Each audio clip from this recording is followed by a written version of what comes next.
جشن عید میلاد النبی صلی اللہ تبارک و تعالی علیہ وآلہ وسلم امام جلال الدین سیوطی رحمۃ اللہ تعالی علیہ کی نظر میں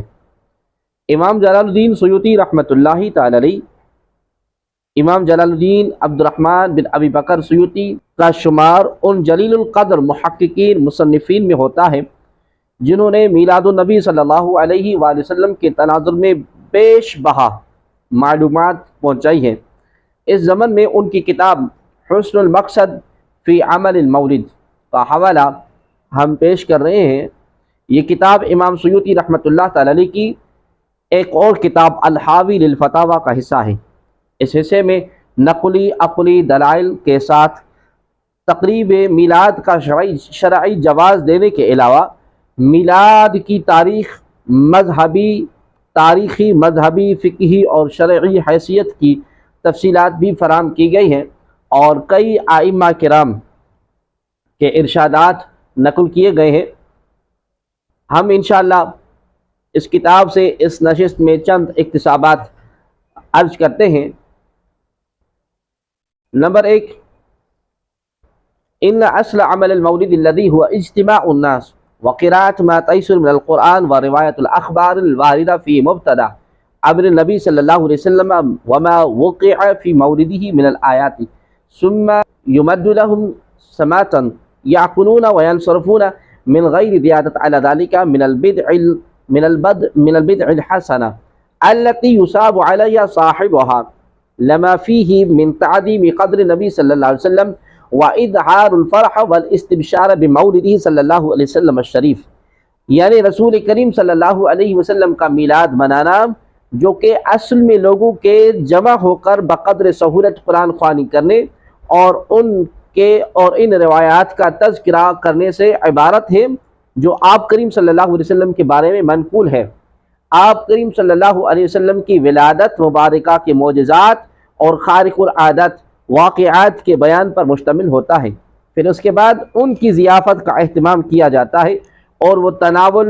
ما حضر کرتے ہیں اور اس بدعت حسنہ میں کسی اضافے کے بغیر لوٹ جاتے ہیں، اور اس اہتمام کرنے والے کو حضور نبی اکرم صلی اللہ علیہ وسلم کی تعظیم اور آپ کریم صلی اللہ علیہ وسلم کے میلاد پر اظہار فرحت و مسرت کی بنا پر ثواب سے نوازا جاتا ہے۔ نمبر 2، ان ولادته صلی اللہ علیہ وسلم اعظم النعم علینا ووفاته اعظم المصاعب لنا، والشریعۃ حثت على اظہار شکر النعم والصبر والسکون والکتم عند المصائب، وقد امر الشرع بالعقیقہ عند ولادته وهي اظہار الشکر وفرح بالمولد، ولم يأمر عند الموت بذبح ولا بغير، بل نهى عن النحاء واظہار الجز، فدلت قواعد الشریعہ على انه يحسن في هذا الشهر اظہار الفرح بولادت صلی اللہ علیہ وسلم دون اظہار الحزن فيه بوفاته، یعنی کہ بے شک آپ کریم صلی اللہ علیہ وسلم کی ولادت باسعادت ہمارے لیے نعمت عظمی ہے، اور آپ کریم صلی اللہ علیہ وسلم کی وفات ہمارے لیے سب سے بڑی مصیبت ہے، تاہم شریعت نے نعمت پر اظہار شکر کا حکم دیا اور مصیبت پر صبر اور سکون کرنے اور اسے چھپانے کا حکم دیا ہے۔ اس لیے شریعت نے ولادت کے موقع پر عقیقے کا حکم دیا ہے، اور بچے کے پیدا ہونے پر اللہ کا شکر اور ولادت پر خوشی کے اظہار کی ایک صورت ہے، لیکن موت کے وقت جانور ذبح کرنے جیسی کسی چیز کا حکم نہیں دیا، بلکہ نوحہ اور جدہ وغیرہ سے بھی منع کر دیا ہے۔ لہذا شریعت کی قواعد کا تقاضا یہ ہے کہ ماہ ربیع الاول میں آپ کریم صلی اللہ علیہ وآلہ وسلم کی ولادت باسعادت پر خوشی کا اظہار کیا جائے، نہ کہ وصال کی وجہ سے غم کا۔ نمبر 3، وظہر لی تخریج علی اصل آخر وهو ما اخرج البیہقی عن انس رضی اللہ تعالی عنہ ان النبی صلی اللہ علیہ وسلم عقم عن نفسه بعد النبوة مع انه قد ورد عن جده عبد المطلب عق عنه في سابع ولادته والعقيقة لا تعاد مرة ثانية،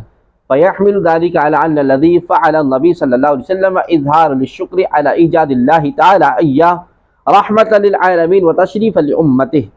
كما كان يصلي على نفسه لذلك، فيستحب لنا أيضا إظهار شكر بمولده باجتماع الإخوان وإطعام الطعام ونحو ذلك من وجوه القرابات وإظهار المسرات،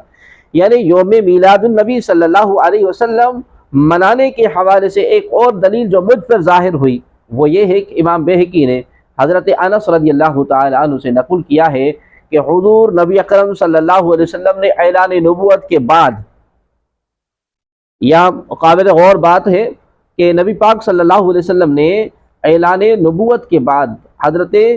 انس رضی اللہ تعالی عنہ کی روایت امام بہقی رحمۃ اللہ تعالی علیہ کی نقل کرتے ہیں امام جلال الدین سیوطی رحمۃ اللہ تعالی علیہ کہ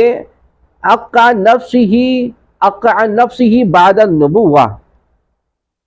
یعنی کہ حضور نبی اکرم صلی اللہ علیہ وآلہ وسلم نے اعلان نبوت کے بعد خود اپنا عقیقہ کیا،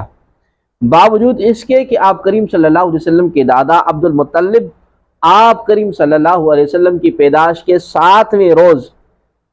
آپ کریم صلی اللہ علیہ وسلم کا عقیقہ کر چکے تھے، اور عقیقہ 2 بار نہیں کیا جاتا۔ بس یہ واقعہ اس چیز پر محمول کیا جائے گا کہ آپ کریم صلی اللہ علیہ وآلہ وسلم کا دوبارہ اپنا عقیقہ کرنا آپ کریم صلی اللہ علیہ وسلم کا شکرانے کا اظہار تھا، اس بات پر کہ اللہ تبارک و تعالی نے آپ کریم صلی اللہ علیہ وسلم کو رحمت للعالمین اور آپ کریم صلی اللہ علیہ وسلم کی